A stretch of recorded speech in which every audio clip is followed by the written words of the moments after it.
18वां अध्याय। अदिति और दिति की संतानों की तथा मरुदगण की उत्पत्ति का वर्णन। श्री सुखदेव जी कहते हैं, परीक्षित, सविता की पत्नी ऋषि के गर्भ से 8 संतानें हुईं। सावित्री, व्याहृति, त्रयी, अग्निहोत्र, पशु, सोम, चातुर्मास्य और पंच महायज्ञ। भक्त की पत्नी सिद्धि ने महिमा, विभु और प्रभु ये 3 पुत्र और आशीष नाम की एक कन्या उत्पन्न की। यह कन्या बड़ी सुंदरी और सदाचारिणी थी। धाता की 4 पत्नियां थीं, कुहू, सिनीवाली, राका और अनुमति। उनसे क्रमश सायन, दर्श, प्रातः और पूर्णमास ये 4 पुत्र हुए। धाता के छोटे भाई का नाम था विधाता। उनकी पत्नी क्रिया थी। उससे पुरुष्य नाम के 5 अग्नियों की उत्पत्ति हुई। वरुण जी की पत्नी का नाम चर्षणी था। उससे भृगु जी ने पुनः जन्म ग्रहण किया। इसके पहले वे ब्रह्मा जी के पुत्र थे। महायोगी वाल्मीकि जी भी वरुण के पुत्र थे। वाल्मीकि से पैदा होने के कारण ही उनका नाम वाल्मीकि पड़ गया था। उर्वशी को देखकर मित्र और वरुण दोनों का वीर्य स्खलित हो गया था। उसे उन लोगों ने घड़े में रख दिया। उसी से मुनिवर अगस्त्य और वशिष्ठ जी का जन्म हुआ। मित्र की पत्नी थी रेवती। उसके 3 पुत्र हुए, उत्सर्ग, अरिष्ट और पिंपल। प्रिय परीक्षित, देवराज इंद्र की पत्नी थी पुलोम नंदिनी शची। उनसे हमने सुना है उन्होंने 3 पुत्र उत्पन्न किए, जयंत, ऋषभ और मीढवान। स्वयं भगवान विष्णु ही बलि पर अनुग्रह करने और इंद्र का राज्य लौटाने के लिए माया से वामन उपेंद्र के रूप में अवतीर्ण हुए थे। उन्होंने 3 पग पृथ्वी मांगकर तीनों लोक नाप लिए थे। उनकी पत्नी का नाम था कीर्ति। उससे बृहस्पतिलोक नाम का पुत्र हुआ। उसके सौभग आदि कई संतानें हुईं। कश्यप नंदन भगवान वामन ने माता अदिति के गर्भ से क्यों जन्म लिया और इस अवतार में उन्होंने कौन से गुण, लीलाएं और पराक्रम प्रकट किए, इसका वर्णन मैं आगे 8वें स्कंद में करूंगा। प्रिय परीक्षित, अब मैं कश्यप जी की दूसरी पत्नी अदिति से उत्पन्न होने वाली उस संतान परंपरा का वर्णन सुनाता हूँ, जिसमें भगवान के प्यारे भक्त श्री प्रहलाद जी और बलि का जन्म हुआ। दीति के दैत्य और दानवों के वंदनीय 2 ही पुत्र हुए, हिरण्यकशिपु और हिरण्याक्ष। इनकी संक्षिप्त कथा मैं तुम्हें 3रे स्कंद में सुना चुका हूँ। हिरण्यकशिपु की पत्नी दानवी कयाधु थी। उसके पिता जंब ने उसका विवाह हिरण्यकशिपु से कर दिया था। कयाधु के 4 पुत्र हुए, संलाद, अनुलाद, लाद और प्रहलाद। इनकी सिंहिका नाम की एक बहन भी थी। उसका विवाह विप्रचित्ति नामक दानव से हुआ। उससे राहु नामक पुत्र की उत्पत्ति हुई। यह वही राहु है जिसका सिर अमृत पान के समय मोहिनी रूपधारी भगवान ने चक्र से काट दिया था। संलाद की पत्नी थी कृति। उससे पंचजन नामक पुत्र उत्पन्न हुआ। लाद की पत्नी थी धमनी। उसके 2 पुत्र हुए, वातापी और इलवल। इस इलवल ने ही महर्षि अगस्त्य के आतिथ्य के समय वातापी को पकाकर उन्हें खिला दिया था। अनुलाद की पत्नी सूरमया थी। उसके 2 पुत्र हुए, बाष्कल और महिषासुर। प्रहलाद का पुत्र था विरोचन। उसकी पत्नी देवी के गर्भ से दैत्यराज बलि का जन्म हुआ। बलि की पत्नी का नाम अशना था। उससे बाण आदि 100 पुत्र हुए। दैत्यराज बलि की महिमा गान करने योग्य है। उसे मैं आगे 8वें स्कंद में सुनाऊंगा। बलि का पुत्र बाणासुर भगवान शंकर की आराधना करके उनके गणों का मुखिया बन गया। आज भी भगवान शंकर उसके नगर की रक्षा करने के लिए उसके पास ही रहते हैं। दीति के हिरण्यकशिपु और हिरण्याक्ष के अतिरिक्त 49 पुत्र और थे। उन्हें मरुदगण कहते हैं। वे सब निसंतान रहे। देवराज इंद्र ने उन्हें अपने ही समान देवता बना लिया। राजा परीक्षित ने पूछा, भगवान, मरुदगण ने ऐसा कौन सा सत्कर्म किया था जिसके कारण वे अपने जन्मजात असुरोचित भाव को छोड़ सके और देवराज इंद्र के द्वारा देवता बना लिए गए? ब्राह्मण, मेरे साथ यहाँ की सभी ऋषि मंडली यह बात जानने के लिए अत्यंत उत्सुक हो रही है, अतः आप कृपा करके विस्तार से वह रहस्य बतलाइए। सूत जी कहते हैं, शौनक जी, राजा परीक्षित का प्रश्न थोड़े शब्दों में बड़ा सारगर्भित था।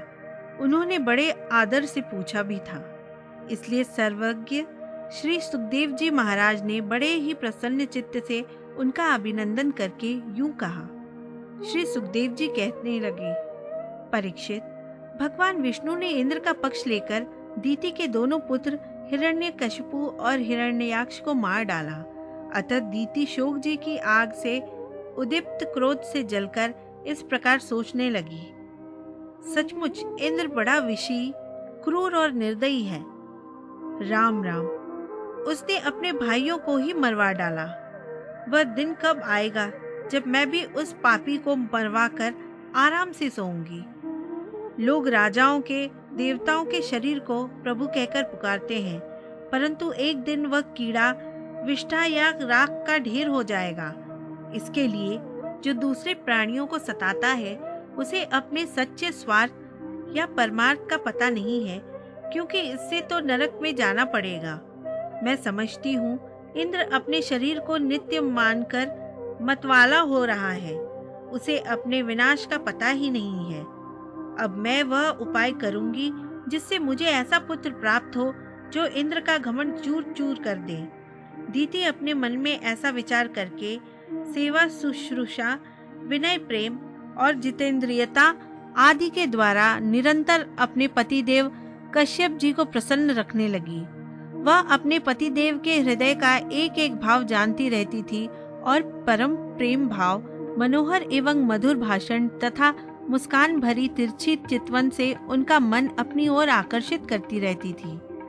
कश्यप जी महाराज बड़े विद्वान और विचारवान होने पर भी चतुर दीति के सेवा से मोहित हो गए और उन्होंने विवश होकर यह स्वीकार कर लिया कि मैं तुम्हारी इच्छा पूर्ण करूंगा।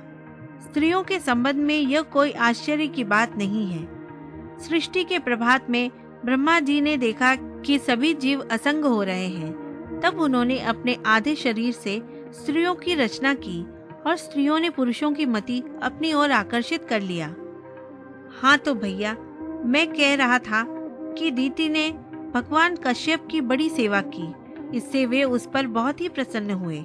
उन्होंने दीति का अभिनंदन करते हुए उससे मुस्कुराकर कहा। कश्यप जी ने कहा, अनिंद्य सुंदरी प्रिय, मैं तुम पर प्रसन्न हूँ। तुम्हारी जो इच्छा हो मुझसे मांग लो। पति के प्रसन्न हो जाने पर पत्नी के लिए लोक या परलोक में कौन सी अभिष्ट वस्तु दुर्लभ है।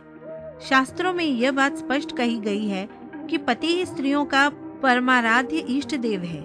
प्रिय, लक्ष्मीपति भगवान वासुदेव ही समस्त प्राणियों के हृदय में विराजमान है। विभिन्न देवताओं के रूप में नाम और रूप के भेद से उन्हीं की कल्पना हुई है। सभी पुरुष चाहे किसी भी देवता की उपासना करें, उन्हीं की उपासना करते हैं। ठीक वैसे ही स्त्रियों के लिए भगवान ने पति का रूप धारण किया है।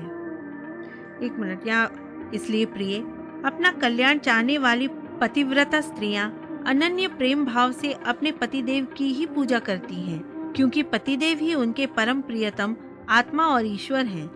कल्याणी, तुमने बड़े प्रेम भाव से भक्ति से मेरी वैसी ही पूजा की है। अब मैं तुम्हारी सब अभिलाषाएं पूर्ण कर दूंगा। असतियों के जीवन में ऐसा होना अत्यंत दुर्लभ है। दीति ने कहा, ब्राह्मण, इंद्र ने विष्णु के हाथों मेरे 2 पुत्र मरवाकर मुझे निपूति बना दिया है। इसलिए यदि आप मुझे मुंह मांगा वर देना चाहते हैं तो कृपा करके एक ऐसा अमर पुत्र दीजिए जो इंद्र को मार डाले। परीक्षित, दीति की बात सुनकर कश्यप जी खिन्न होकर पछताने लगे। वे मन ही मन कहने लगे, हाय हाय, आज मेरे जीवन में बहुत बड़े अधर्म का अवसर आ पहुंचा। देखो तो सही, अब मैं इंद्रियों के विषयों में सुख मानने लगा हूँ। स्त्री रूपिणी माया ने मेरे चित्त को अपने वश में कर लिया है। हाय हाय, आज मैं कितनी दीनहीन अवस्था में हूँ। अवश्य ही अब मुझे नरक में गिरना पड़ेगा। इस स्त्री का कोई दोष नहीं है, क्योंकि इसने अपने जन्मजात स्वभाव का ही अनुसरण किया है। दोष मेरा है, जो मैं अपनी इंद्रियों को अपने वश में न रख सका, अपने सच्चे स्वार्थ और परमार्थ को न समझ सका। मुझ मूढ़ को बार बार धिक्कार है। सच है, स्त्रियों के चरित्र को कौन जानता है। इनका मुंह तो ऐसा है जैसे शरद ऋतु का खिला हुआ कमल। बातें सुनने में ऐसी मीठी होती हैं मानो अमृत घोल रखा हो, परंतु हृदय वह तो इतना तीखा होता है कि मानो छुरे की पैनी धार हो। इसमें संदेह नहीं कि स्त्रियां अपनी लालसाओं की कठपुतली होती हैं। सच पूछो तो वे किसी से प्यार वश वे अपने पति, पुत्र और भाई तक को मार डालती हैं या मरवा डालती हैं।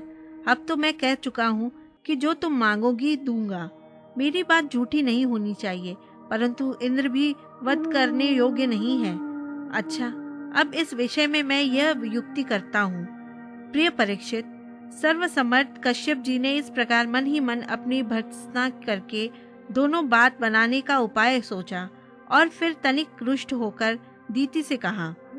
कश्यप जी बोले, कल्याणी, यदि तुम मेरे बतलाए हुए व्रत का 1 वर्ष तक विधि पूर्वक पालन करोगी तो तुम्हें इंद्र को मारने वाला पुत्र प्राप्त होगा। परंतु यदि किसी प्रकार नियमों में त्रुटि हो गई तो वह देवताओं का मित्र बन जाएगा।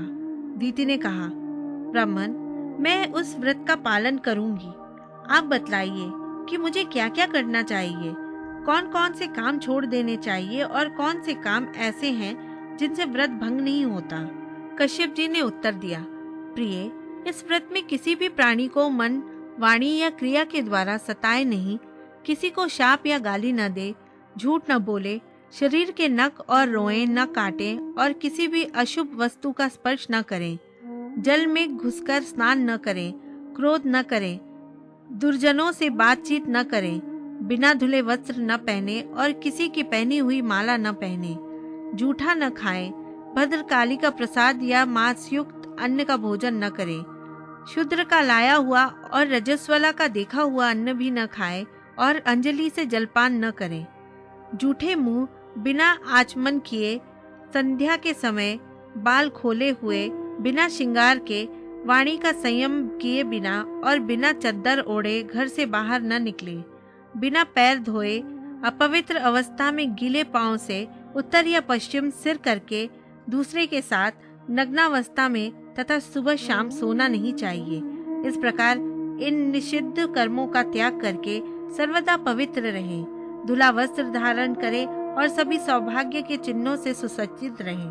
प्रातः काल कलेवा करने के पहले ही गाय, ब्राह्मण, लक्ष्मी जी और भगवान नारायण की पूजा करें। इसके बाद पुष्पमाला, चंदनादि सुगंध द्रव्य, नैवेद्य और आभूषण आदि सुहागिन स्त्रियों की पूजा करें तथा पति की पूजा करके उसकी सेवा में संलग्न रहें और यह भावना करती रहे कि पति का तेज मेरी कोख में स्थित है। प्रिय, इस व्रत का नाम पुंसवन है। यदि 1 वर्ष तक तुम इसे बिना किसी त्रुटि के पालन कर सकोगी तो तुम्हारी कोख से इंद्रघाती पुत्र उत्पन्न होगा। परीक्षित, दीति बड़ी मनस्विनी और दृढ़ निश्चय वाली थी। उसने बहुत ठीक कहकर उनकी आज्ञा स्वीकार कर ली। अब दीति अपने कोख में भगवान कश्यप का वीर्य और जीवन में उनका बतलाया हुआ व्रत धारण करके अनायास ही नियमों का पालन करने लगी। प्रिय परीक्षित, देवराज इंद्र अपनी मौसी दीति का अभिप्राय जान बड़ी बुद्धिमानी से अपना वेश बदलकर दीति के आश्रम पर आए और उसकी सेवा करने लगे। वे दीति के लिए प्रतिदिन समय समय पर वन से फूल, फल, कंदमूल, समिधा, कुश, पत्ते, धूप, मिट्टी और जल लाकर उसकी सेवा में समर्पित करते। राजन, जिस प्रकार बहेलिया हरिण को मारने के लिए हरिण की सी सूरत बनाकर उसके पास जाता है, वैसे ही देवराज इंद्र भी कपट वेश धारण करके व्रत परायण दीति के व्रत पालन की त्रुटि पकड़ने के लिए उसकी सेवा करने लगे। सर्वदा पैनी दृष्टि रखने पर भी उन्हें उसके व्रत में किसी प्रकार की त्रुटि न मिली और वे पूर्ववत उसकी सेवा टहल में लगे रहे। अब तो इंद्र को बड़ी चिंता हुई। वे सोचने लगे, मैं ऐसा कौन सा उपाय करूं जिससे मेरा कल्याण हो। दीति व्रत के नियमों का पालन करते करते बहुत दुर्बल हो गई थी। विधाता ने भी उसे मोह में डाल दिया था। इसलिए एक दिन संध्या के समय झूठे मुंह बिना आचमन किए और बिना पैर धोए ही वह सो गई। योगेश्वर इंद्र ने देखा कि यह अच्छा अवसर हाथ लगा। वे योग बल से झटपट सोई हुई दीति के गर्भ में प्रवेश कर गए। उन्होंने वहां जाकर सोने के समान चमकते हुए गर्भ के वज्र के द्वारा 60 टुकड़े कर दिए। जब वह गर्भ रोने लगा तब उन्होंने मत रो यह कहकर 7 टुकड़ों में से एक एक के और भी 60 टुकड़े कर दिए। राजन, जब इंद्र उनके टुकड़े टुकड़े करने लगे तब उन सबों ने हाथ जोड़कर इंद्र से कहा, देवराज, तुम हमें क्यों मार रहे हो? हम तो तुम्हारे भाई मरुदगण हैं। तब इंद्र ने अपनी भावी अनन्य प्रेमी पार्षद मरुदगण से कहा, अच्छी बात है, तुम लोग मेरे भाई हो, अब मत डरो। परीक्षित, जैसे अश्वत्थामा के ब्रह्मास्त्र से तुम्हारा कुछ भी अनिष्ट नहीं हुआ, वैसे ही भगवान श्री हरि की कृपा से दीति का वह गर्भ वज्र के द्वारा टुकड़े टुकड़े होने पर भी मरा नहीं। इसमें तनिक भी आश्चर्य की बात नहीं है, क्योंकि जो मनुष्य एक बार भी आदि पुरुष भगवान नारायण की आराधना कर लेता है वह उनकी समानता प्राप्त कर लेता है। फिर दीति ने कुछ ही दिन कम 1 वर्ष तक भगवान की आराधना की थी। अब वे 49 मरुदगण इंद्र के साथ मिलकर 50 हो गए। इंद्र ने भी सौतेली माता के पुत्रों के साथ शत्रु भाव न रखकर उन्हें सोमपाई देवता बना लिया। जब दीति की आंख खुली तब उसने देखा कि उसके अग्नि के समान तेजस्वी 49 बालक इंद्र के साथ हैं। इससे सुंदर स्वभाव वाली दीति को बड़ी प्रसन्नता हुई। उसने इंद्र को संबोधन करके कहा, बेटा, मैं इस इच्छा से इस अत्यंत कठिन व्रत का पालन कर रही थी कि तुम अदिति के पुत्रों को भयभीत करने वाला पुत्र उत्पन्न हो। मैंने केवल एक ही पुत्र के लिए संकल्प किया था, फिर ये 49 पुत्र कैसे हो गए? बेटा इंद्र, यदि तुमने इसका रहस्य मालूम हो तो सच सच मुझे बतला दो, झूठ न बोलना। इंद्र ने कहा, माता, मुझे इस बात का पता चल गया था कि तुम किस उद्देश्य से व्रत कर रही हो, इसीलिए अपना स्वार्थ सिद्ध करने के उद्देश्य से मैं स्वर्ग छोड़कर तुम्हारे पास आया। मेरे मन में तनिक भी धर्म भावना नहीं थी। इसी से तुम्हारे व्रत में त्रुटि होते ही मैंने उस गर्भ के टुकड़े टुकड़े कर दिए। पहले मैंने उसके 7 टुकड़े किए थे, तब वे 7 टुकड़े 7 बालक बन गए। इसके बाद मैंने फिर एक एक के 7 टुकड़े कर दिए, तब भी वे न मरे बल्कि 49 हो गए। यह परम आश्चर्यमयी घटना देखकर मैंने ऐसा निश्चय किया कि परम पुरुष भगवान की उपासना की ही यह कोई स्वाभाविक सिद्धि है। जो लोग निष्काम भाव से भगवान की आराधना करते हैं और दूसरी वस्तुओं की तो बात ही क्या, मोक्ष की भी इच्छा नहीं करते, वे ही अपने स्वार्थ और परमार्थ में निपुण हैं। भगवान जगदीश्वर सबके आराध्य देव और अपने आत्मा ही हैं। वे प्रसन्न होकर अपने आप तक का दान कर देते हैं। भला ऐसा कौन बुद्धिमान है जो उनकी आराधना करके विषय भोगों का वरदान मांगे?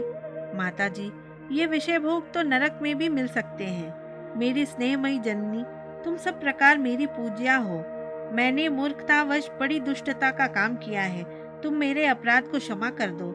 यह बड़े सौभाग्य की बात है कि तुम्हारा गर्भ खंड खंड हो जाने से एक प्रकार मर जाने पर भी फिर से जीवित हो गया। श्री सुखदेव जी कहते हैं, परीक्षित, दीति देवराज इंद्र के शुद्ध भाव से संतुष्ट हो गई। उससे आज्ञा लेकर देवराज इंद्र ने मरुदगणों के साथ उसे नमस्कार किया और स्वर्ग में चले गए। राजन, यह मरुदगण का जन्म बड़ा ही मंगलमय है। इसके विषय में तुमने मुझसे जो प्रश्न किया था उसका उत्तर समग्र रूप से मैंने तुम्हें दे दिया। अब तुम और क्या सुनना चाहते हो?